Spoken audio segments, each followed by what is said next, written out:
What's up and welcome back. I'm John Stark, MacMovieGuy.com, your favorite blind film critic, and I am finishing out the Bad Boys series. This is Bad Boys for Life, because we have a fourth one now, because this one clearly indicates at the end of the film, wink wink, nudge nudge, we think we get a sequel. I don't know why they thought that was a safe bet. Like, why would you tease it at the end of the credits? It's so cocky because, I mean, the franchise was dead.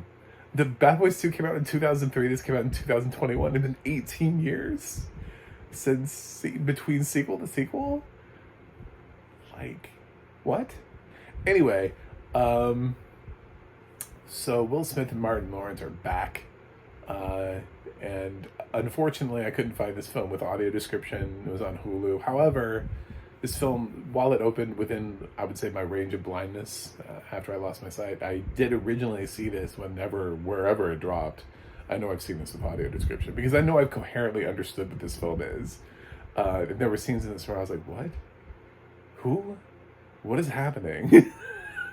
So, yeah, there were times in this where I was like, I don't know what's happening. And technically, it does have audio description if I'm willing to pay for it, but it's like I'm already paying for it. That's why I have a Hulu description. See, this is a subscription. This is why I do these reviews. Is because it's like the industry doesn't understand. They're like, we can't be bothered to do that. And it's like, but you're suggesting to me that if I want to watch this film, that I should take the fact that I have a Hulu subscription and then pay more money to watch the film you already have, just so I can get the accessibility. You know, there's a website that crowdsources accessibility, and I don't have a problem with it because the industry is so bad at doing it. The industry is so bad at passing along existing audio description. We can't even have a serious conversation about creating more audio description because we can't even get existing audio description to transfer from service to service. This film has audio description, and this film has audio description should I want to pay for it. But I'm paying for Hulu. Like, I'm paying for this movie already. So why? What makes I don't get a discount? Hulu doesn't give me the blind discount where they're like, well, we're sorry, we know we only have a fraction of the programming that has audio description, so we're gonna give you a couple dollars off.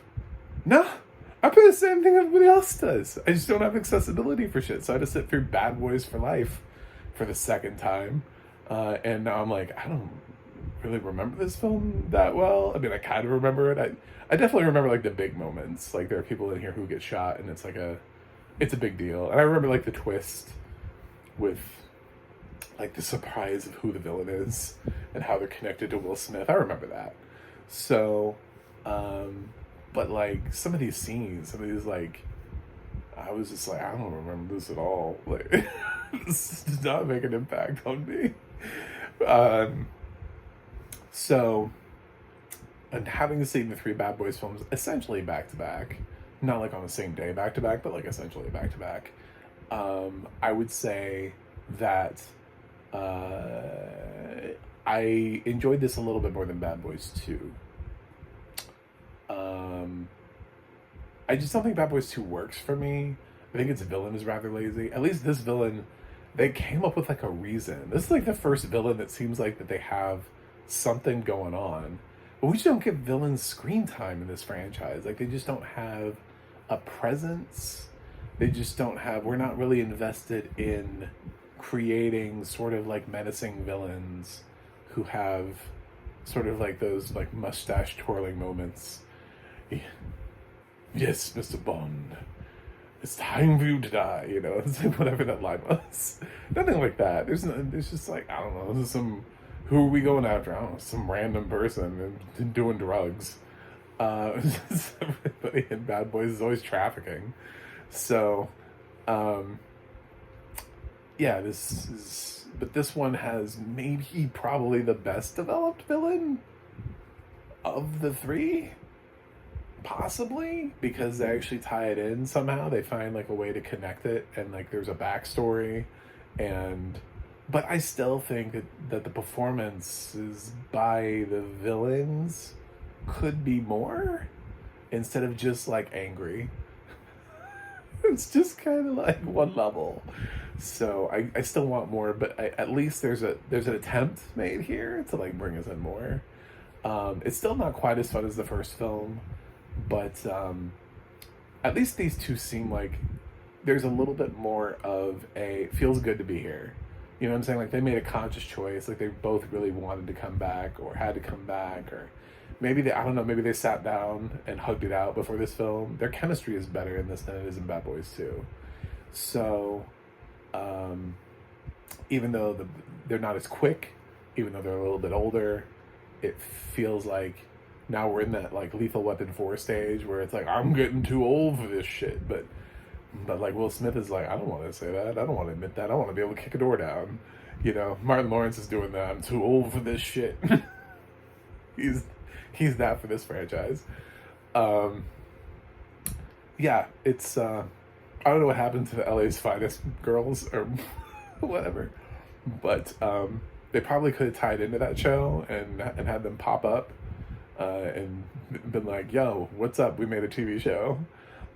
Watch it." That might have helped the show. I can't remember if LA's Finest had been canceled or not at this point, but it did run for like 2 seasons. So I would say if there was a way to help out that show, it probably could have helped out by just having the characters like walk in and walk out. It would have maybe given the show an extra season.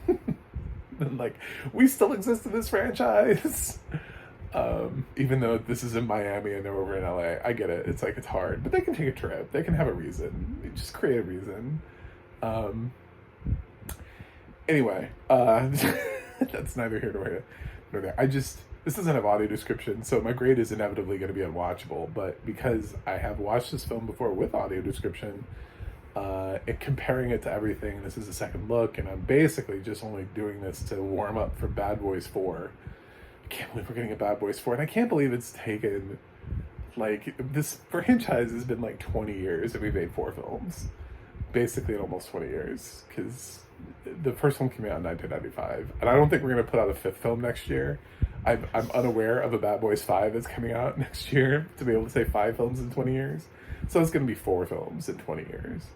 And it does kind of feel like we probably could have done that in a shorter period of time than we did it. So I'll give Bad Boys for Life a B-. I think it's perfectly okay. It's not, the first one is still the best film. I don't really have high hopes for the 4th film. I don't think it's gonna like transcend anything. If it can just be at least as good as Bad Boys for Life or marginally better than Bad Boys for Life, then then it's still a watchable time at the theater. But yeah, it's just, there's still just like one film that was great. And actually, like, Michael Bay's direction is not cloying in that film. Here, I didn't mind the fact. I minded the fact that Michael Bay tried to do something that felt not like Michael Bay with Bad Boys 2, because it was like, well, this is what you're known for. Just do your shit, man. But here it is a different director, so it should feel different. And I don't want somebody to necessarily like come in and try to give their version of what Michael Bay does, because that doesn't allow them to have their own stamp. There's a slight difference in the direction style between Creed and Creed 2, and because of that, because we let the director of Creed 2, Stephen Cable, I think I wasn't ready to say that name.